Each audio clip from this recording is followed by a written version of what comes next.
Je vous le disais en titre, vous allez maintenant assister à une première médicale au centre hospitalier de Polynésie française. Le terme est technique, on parle de dénervation rénale. En clair, il s'agit de traiter l'hypertension artérielle sévère. Ce n'est ni plus ni moins que la première cause de mortalité dans le monde. Reportage inédit signé Nicolas Pérez. L'hypertension touche 40% des Polynésiens. Cette maladie chronique est souvent liée à l'obésité et au manque d'activité physique. On a beaucoup d'hypertension sur le territoire, c'est un fléau, et donc on a certains patients qui sont extrêmement résistants au traitement, malgré un traitement assez lourd.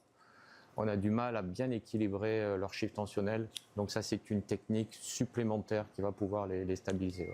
L'hypertension est une maladie, on ne se sent pas trop malade, mais c'est une maladie qui reste grave.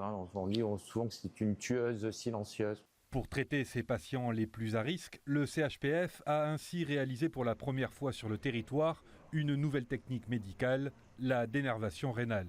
Cette intervention d'1h30 réduit l'activité électrique des nerfs rénaux.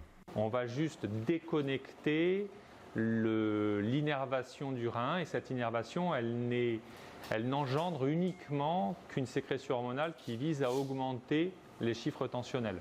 Donc il n'y a pas de caractère délétère. Il y a clairement des études de sécurité qui maintenant ont plus de 10 ans de recul.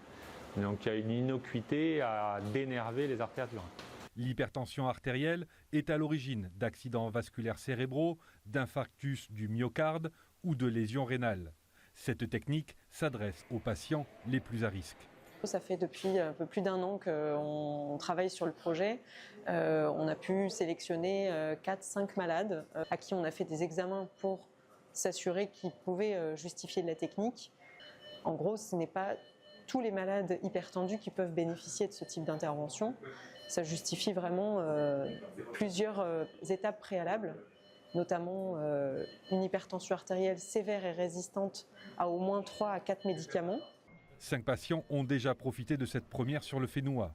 Selon l'hôpital, plus de 5000 Polynésiens pourraient être concernés par cette technique médicale.